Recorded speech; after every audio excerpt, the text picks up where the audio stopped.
Invite you to take your scriptures and locate the book of Ecclesiastes. If you open your Bible right kind of in the middle, good chance you're going to hit Psalms. And you head towards the New Testament, Job, Psalms, Proverbs. The next book is Ecclesiastes. We have just started a series, The Quest for the Best, and we're in chapter 1 today. And our study is titled Bubbles or Bananas or Something Better. You have an outline there in your row. You can fill that out.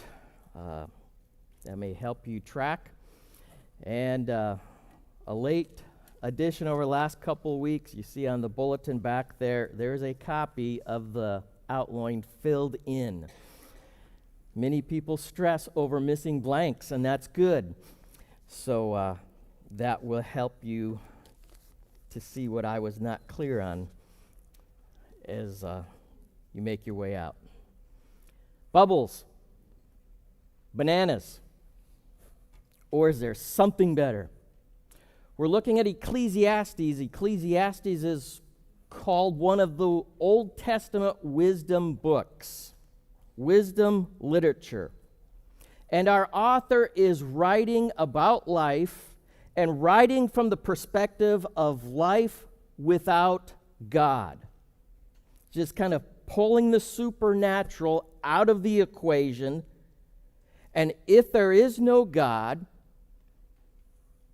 or if there is a God and I have no relationship with him, then this is what life looks like, and this is where life ultimately leads to, ends up. So we need to remember that as we listen into his perspective, which at times comes across dark, negative, pessimistic.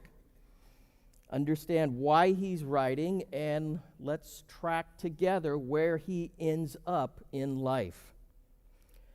Well, we've been at this 3 weeks now. The first week we learned that medical science can add years to your life, but only Jesus Christ can add life to your years. Last week we learned that we only have one life. It's best to live it all in for God. And this morning, the driving thrust of this paragraph that we're looking at is the earth dream is empty. It is a nightmare of emptiness. So we are called to do two things: stay awake and stay sharp. Let's dig into the text. We come into verse 3. What advantage does man have in all of his work? Is there life before death? What is the key to life? 3 options eke out, ooze out, at times jump out of this paragraph or 2 that we're looking at today and also next week. Couple of options to the key to a happy life. Number 1, chase bubbles. Number 2, collect bananas. Number 3, there's got to be something better. Is there something better? We'll look at that and unwrap that together. But first of all, let's look at bubbles. You're familiar with bubbles? I had an assignment a number of years ago. Our church was hosting a vacation Bible school, and this was my responsibility, the games. And specifically, in this moment of time that I'm thinking, we have a bunch of 4-year-olds. Are you familiar with that concept? I think they're mostly out of here right now. 4-year-olds. They're unique. And I've got them. Like, they are my responsibility. I have one goal: survival. For 20 minutes, survival for me and a bit for them. Over this 20-minute time period, I want there to be limited tears and few lasting injuries. So we go at it. I have a book at my disposal that has the theme of the week for Vacation Bible School and suggestions for games. Unfortunately, I think it was written by a seminary professor who never spent any time in the nursery. I mean, after a week of studying this game book, I'm clueless. And so I shelve the book and I go with another option. I get out the bottle of bubbles. It works great. The 4-year-olds come to me. I say, this is what we're going to do. We're going to play a game called Chase the Bubbles. Do not let the bubbles fall to the ground, hit the ground, and die. That's the last thing we want to do. Chase the bubbles, catch the bubbles. And it works great. There is amazing commitment, amazing cooperation. You talk about church unity. They are all in, they are working together, and they are content. They are happy, happy, happy, and at the end of day one, Mr. Bubble is pretty popular. Comes to day two, I've got to up my game. I don't want them to get bored. So I run an extension cord from the church out to the lawn, and I plug a fan in. It's a whole lot easier blowing bubbles with a fan. And now we got bubbles flying everywhere. They are doubly enthused and excited. And I ask them at the start of the day before the fans, what do you want to do? Bubbles, bubbles. We want bubbles. And bubbles all over the yard, and they are doing great. I don't remember exactly when it happened, but somewhere in the middle of this week of bubbles, bubbles, bubbles, the unity and the harmony come unraveled. It happened right before my eyes. Blew some bubbles right in front of me, and here they all come, like a pack. And a bunch of them reach out at the same time. And of course, one of them gets it. But something changes in the blink of an eye. And instead of everybody else, yay, we got it. Freddie got the bubble. The bubble didn't die. All of a sudden, you could see the faces. I didn't get the bubble. Freddie took my bubble. And moments later, as more bubbles are going throughout the lawn, this is what I saw. 4-year-olds starting to shove each other down to get the bubble. I did not teach them that. They just came up with that all on their own. One moment, everybody is happy. Now I've got people crying. I didn't get my bubble. He took my bubble. That was my bubble. If we all walk out the doors and listen real closely to our world, to our culture out there, it may be really faint for a moment, but it'll start coming in really loud. We're going to hear bubbles, bubbles. We want bubbles. We come back in to the safe place with a group of people that have a common commitment to this book and the God of the book and to each other. And it's only a matter of time before it starts leaking out and we start hearing bubbles, bubbles. I want my bubbles. Then I go to the mirror and I look at the person staring back at me. And what do I hear? From Jim. Bubbles, bubbles. Jim wants his bubbles.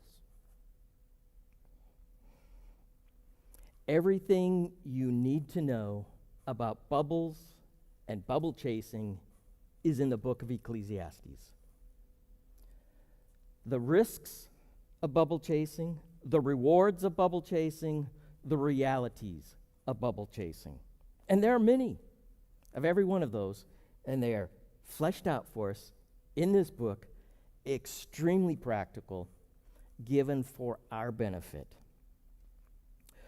What do we know? What should we know about bubbles and the connection to living life. A couple of things, and you have a few blanks you can fill in your outline. Bubbles have a very short shelf life. They're limited, a limited shelf life of satisfaction. And you never seem to catch them, and if you do catch them, it's like, poof, you really have nothing. And they demand the investment of a lot of energy chasing after them. And yet, when we get there and when we grasp them, our lives look, our hands appear to be rather empty. The bubbles are many, but they are basically empty. The life question, is there life before death? In verse 3, Solomon is asking a question. What advantage, and some of your translations will say profit or gain, what lasting effects does a man have in everything he experiences on this planet and outside of the God element, the God dimension that we'll talk about in a minute? That's the question, the life question. Is there any profit to life in whatever I do? We drop into verse 12. We'll spend the bulk of our time in verse 12 through 18. And this kind of summarizes the quest of Solomon.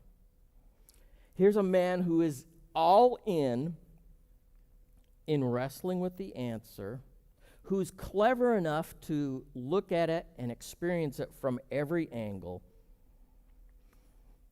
What can we learn from him? The good, the bad, and the in-between.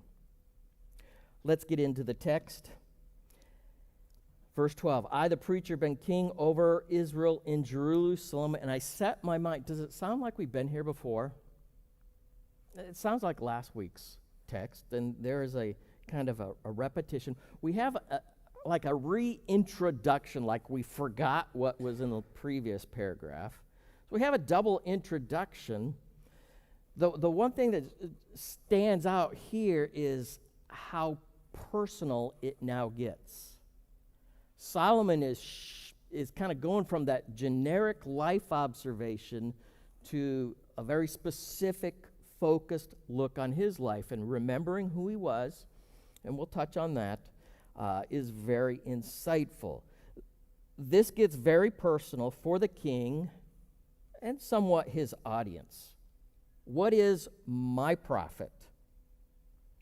Now, if anyone could expect a profit and advantage in life, it was King Solomon. I mean, he had the resources to experience anything and everything. And if there's anybody who should be happy and satisfied, fulfilled in life, and again, outside of the God equation and the God dimension, it ought to be Solomon. Now, we get a couple of clues as we work our way through verse 12 to 18. I just want to touch on one part and give you a short assignment. As I said, this gets very personal, very self-focused. Just count the number of I's in verse 2 to 18, and then since you're on a roll, include chapter 2. I, the preacher, I'm not going to hit them all, but verse 14, I've seen all the works. Verse 16, I said to myself. Verse 17, I set my mind. Dropping into verse chapter 2, I took up pleasures, I enlarged works, I bought, I collected, and I assessed at the end, it's not enough.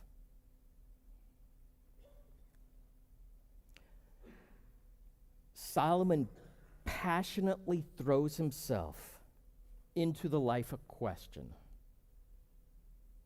He's not passive. He's not just sitting back and observing quietly. He passionately throws himself into this question, into this issue, not passively, but intentionally, aggressively, and actively in all areas. Intentionally aggressive and active. I set my mind, verse 17, to know wisdom and to know madness and folly. He intentionally hits every area from every aspect. We'll talk a little more about that next week. We're seeing some dangers. But there is nothing, no one could ever say to Solomon, well, you just haven't tried that. You don't know. You've never experienced that. He intentionally exposes himself to anything and everything. He intentionally, aggressively, actively pursues every bubble imaginable. And we see those 4 bubbles, 4 areas fleshed out for us in chapter 1 and chapter 2. And here they are. The bubble of wisdom, the more you know, the better. Wild living, the more you do, the more experience, the better. Work, the more you accomplish, the better life is. Number 4, wealth. Somehow you have to pay the bills. And while we'll touch on it more as we study through the book, it is estimated that Solomon had an annual income of about $2 billion. Wouldn't you like to have him for your neighbor?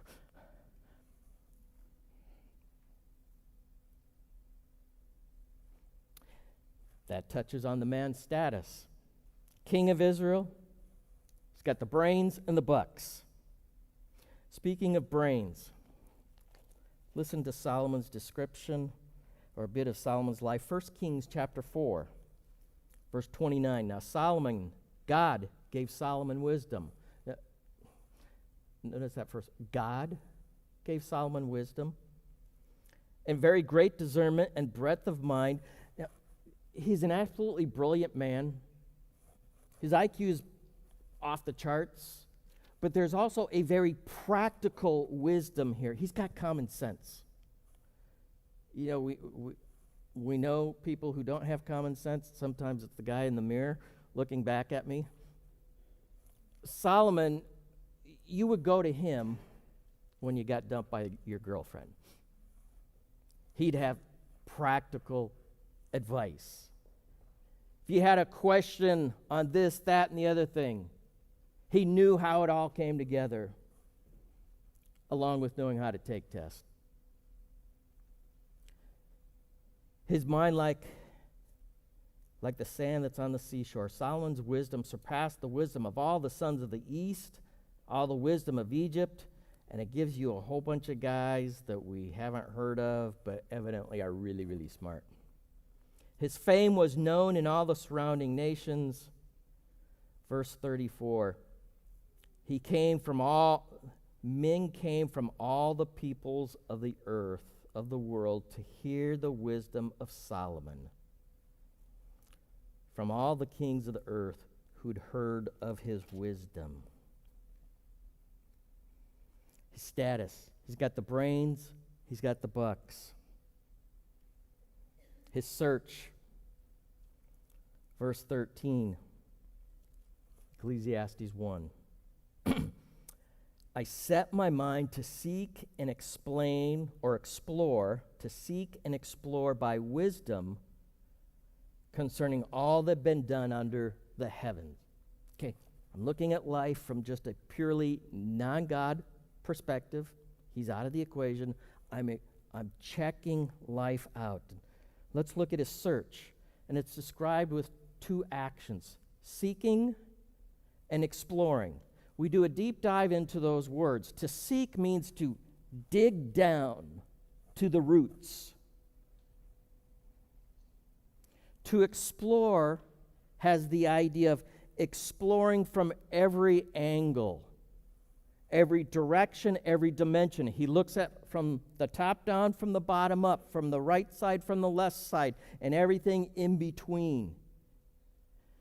Like you have a diamond and you check out the diamond, and every way you look at it gives you a little different perspective and picture, the different facets, the beauty of it, the makeup of it. That's Solomon digging in, digging down, exploring life from every potential conceivable angle.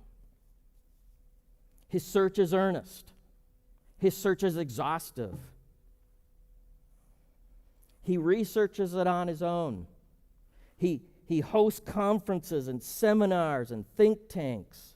All these people are coming in to ask questions of him, and he asks questions back, continuing to process, continuing to bring all the data together. His study is exhaustive,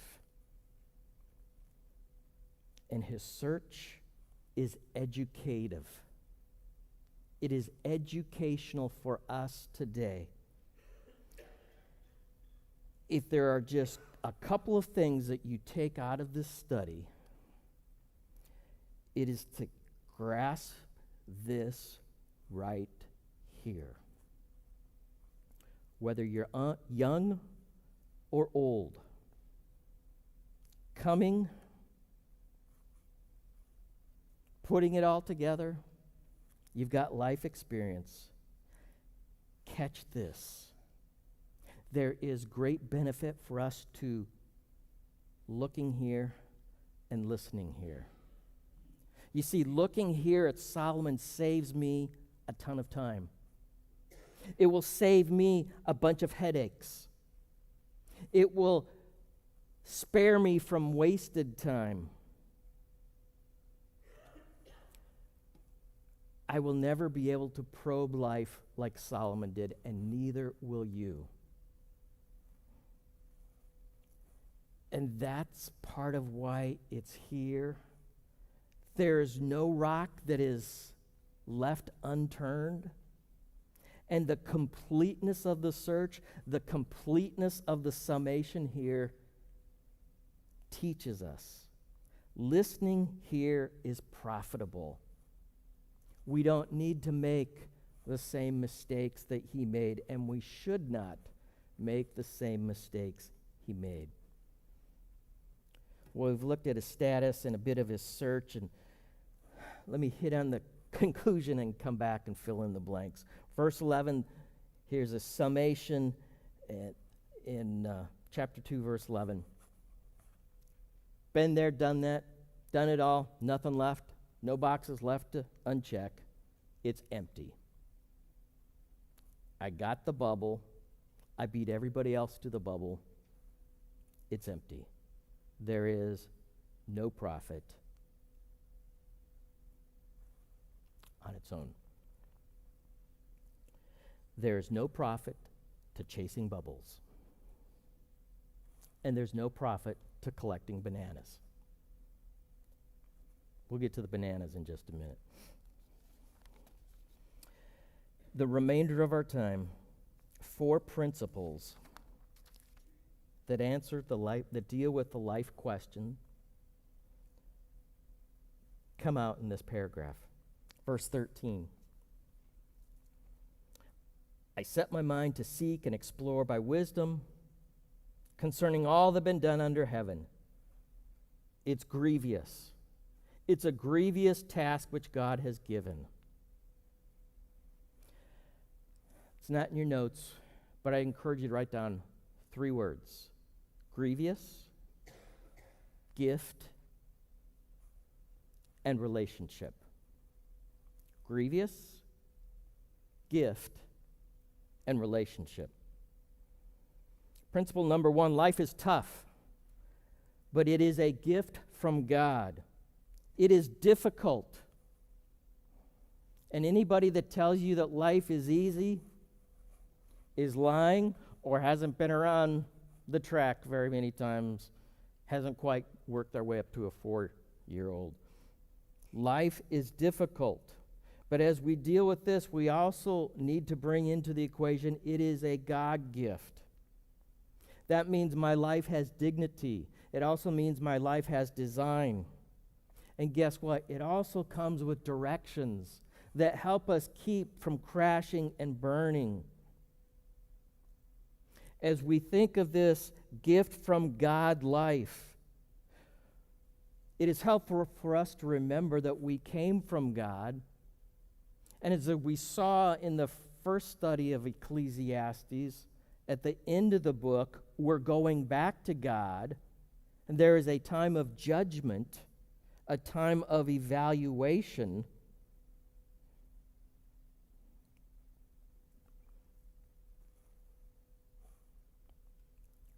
So what are we going to do with this time here? Life is tough, but it is a gift from God. A couple of questions I've got. God gives life to what? God gives life to what?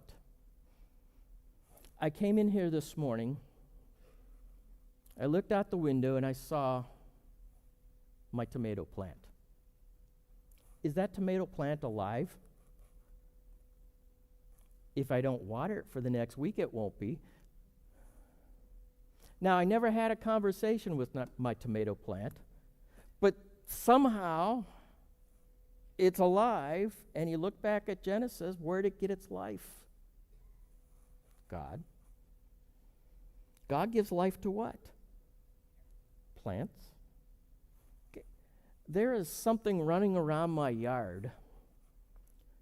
I'm not going to tell you specifically what it is, but I'll give you the label, endangered species.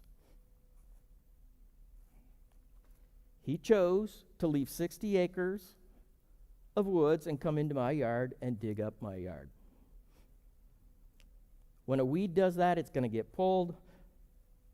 When a critter does that, it's going to be, well, if you do that, well, God gives life, some kind of life to the animal world. He gives some kind of life to the plant world. He gives some kind of life to these creatures in front of me. Humans, humanity. Here's the second question. God gives life to who? He gives life to humans. He gives life in his image, in his likeness. That doesn't mean we become God, but there is a uniqueness that separates us from the plant world, from the animal world. And in this likeness image, we can experience existence, deep meaning of life like no other life form.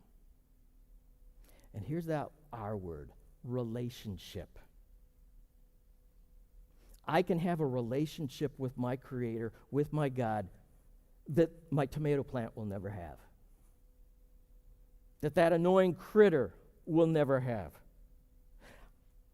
I have in my very existence, just like you, the ability to respond to and to relate to the God of the universe.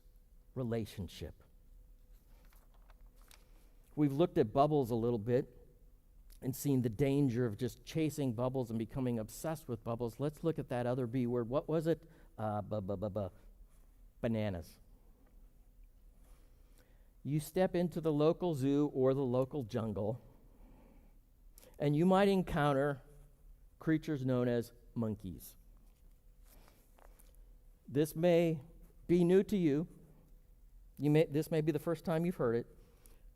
Monkeys do not contemplate the meanings and mysteries of life. You listen in the jungle, you listen at the zoo, and what do you hear? Hoo-hoo, ha, ha, ha. My best monkey of the day.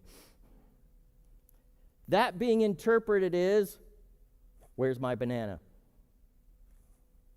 Next banana, next banana. Where's my banana? They're all about collecting bananas. Animals do not meet in conventions to debate, why are we here?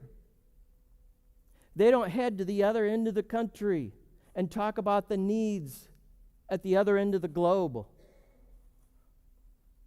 There's a drought here. What should we do about it for the benefit of our fellow man? There is hunger here. There is poverty there. What should we do about it? What are the explanations? The animal world does not do that. That is part of the uniqueness of our creation. To not just survive, simply survive, but to connect the dots and find meaning and purpose beyond where's my next banana. We land back at the end of verse 13. It's a grievous task which God has given to the sons of men. Not to the monkey world, but to the world of humanity. And Solomon is he's kind of coming at it from a pessimistic perspective, but we want to see the framework for life, the uniqueness, the blessing it is of being human. The Bible tells us that man is the crown of God's creation. The Bible tells us that we are called, that we are meant to reflect the character of God. The Bible tells us that man is a mess because man messed up. Genesis 1, 2, and 3 explains that. You know, if you take out the God dimension, there is no explanation for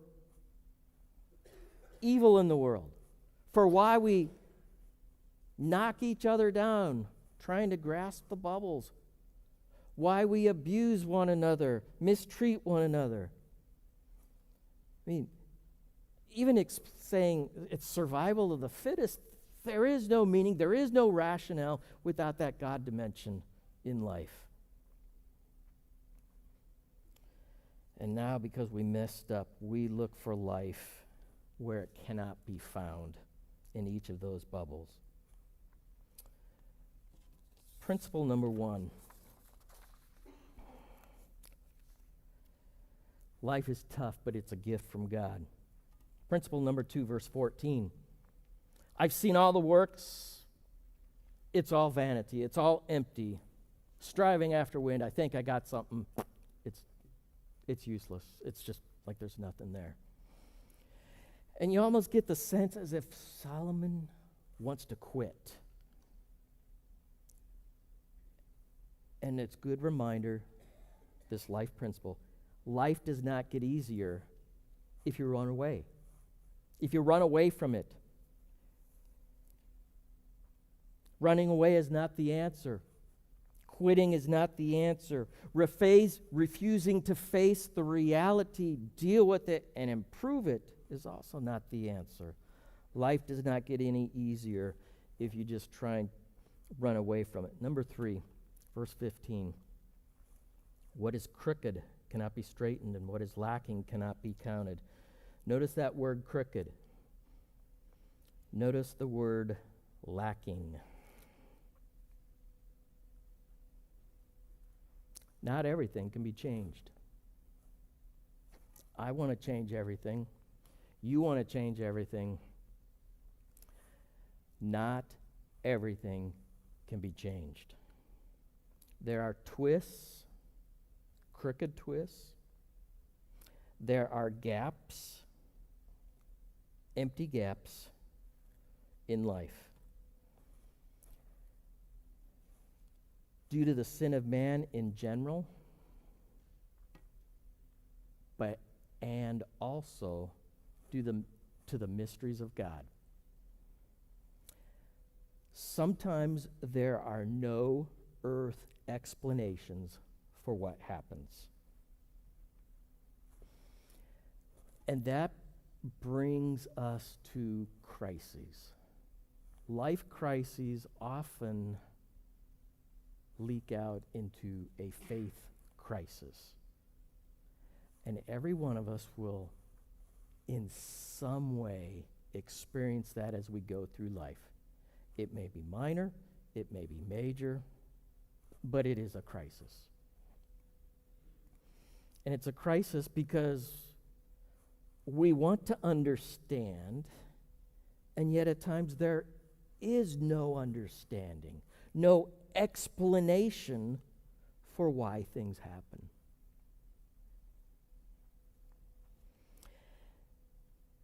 Amidst this tension, the confusion, here's where to land. God is too wise to make a mistake. Doesn't explain everything,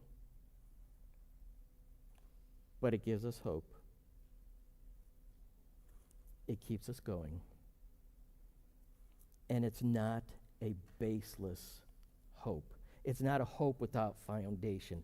God is too wise to make a mistake.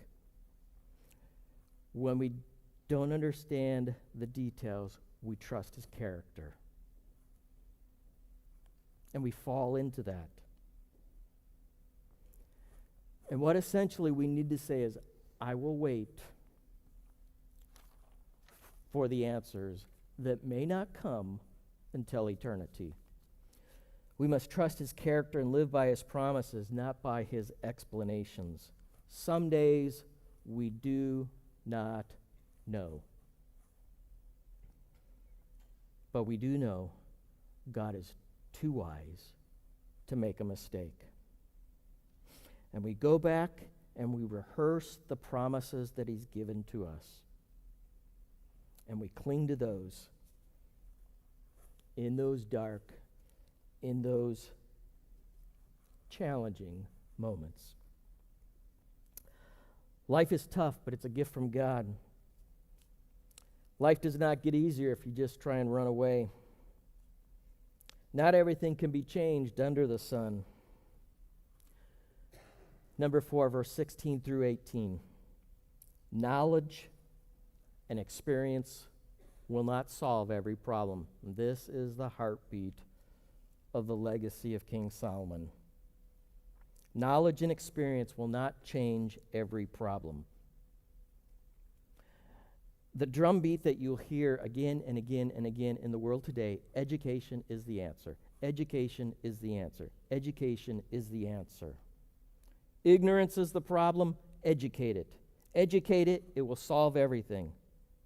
Poverty problems, we just need more education. Morality problems, we just need education. Health problems, education will solve it all. Listen to this quote I came across that is very trending out there. Education is the key to success. Success is the key to happiness. Happiness is the key to life. Life is everything, and everything is education. Educate it, educate it, educate it. If that is true, then the university campuses ought to be the meccas of peace. Does that sound like your typical university campus? Peace, encouragement, fulfillment.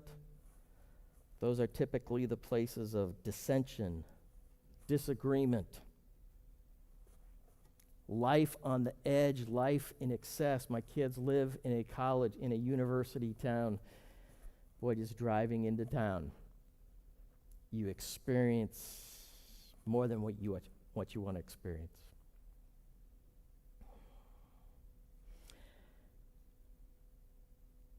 And Solomon, look how he ends this section. I set my mind to know wisdom, the practical and the theoretical. I looked at it from all capacities. Empty. Verse 18, in much wisdom there is much grief, and increasing knowledge results in increasing pain. Solomon, the more you know, the more you ache.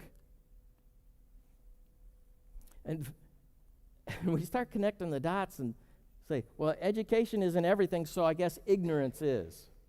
If I just don't know, then it won't be quite so vexing.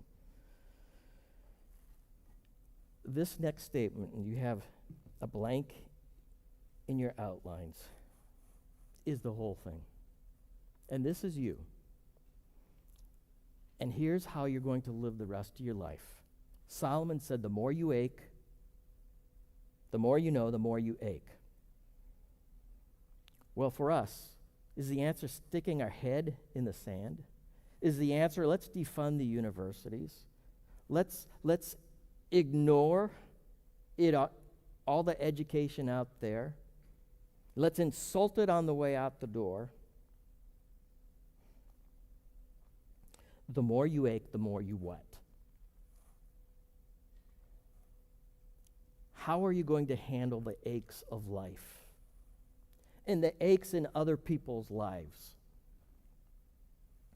Ignore them, isolate them, or engage them with the truth, with the mind of Christ and the love of Christ. Ignorance is not the answer. Engagement, along with an intimate relationship with Jesus Christ, is the answer. Let me conclude with this little bit of challenge. The O would go so well at the beginning of a school year. But let's look at the end of a school year. For our students in here, and don't worry, adults, you'll get in the splash zone here. What do you think of school?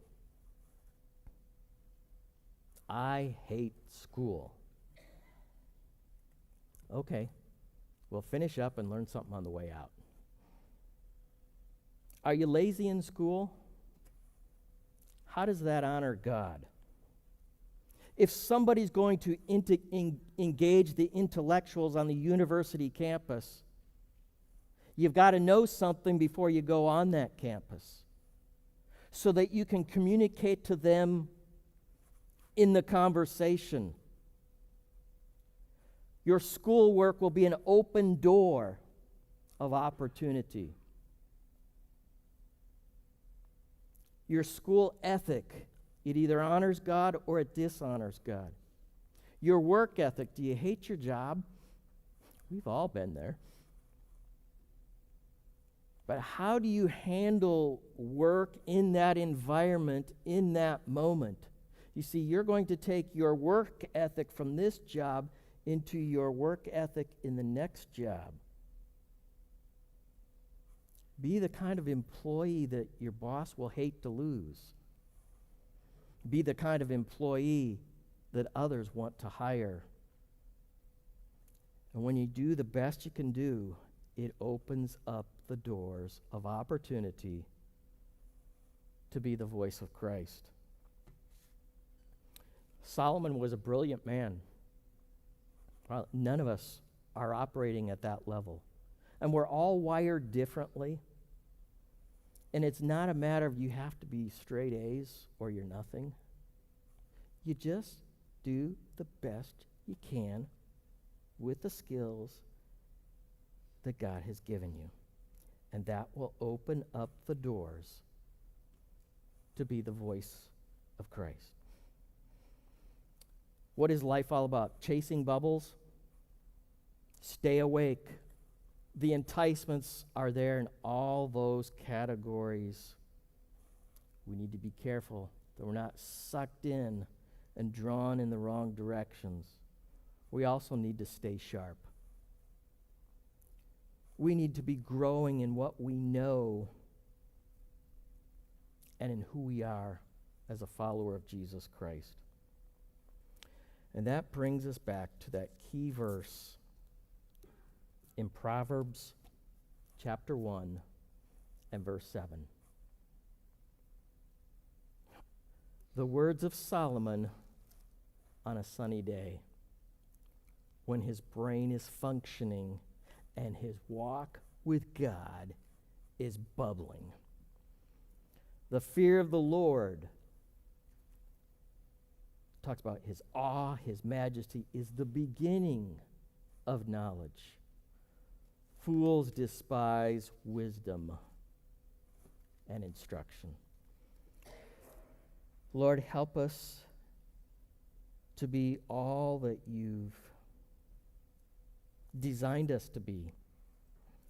You've given us all such uniquenesses, and you bring us together in the body of Christ, giving us just what we need to be doing what you call us to do today. Lord, may we not skate and slough and be lackadaisical with the opportunities that you give before us. Help us to attack with a reasonable and godly passion every element of our life and commit that to you, to be used of you, to be the very best we can, and to give it all to you. Help us to recognize where we're chasing the wrong things or they're out of balance. Help us to look at what we're collecting. Are we collecting stuff that won't last, that will be burned up and have no redeeming value? Lord, give us your wisdom, your discernment. We thank you for the lessons that Solomon continues to teach us. May it change our lives and give us the directions we need for the days ahead. In the name of Jesus we pray. Amen.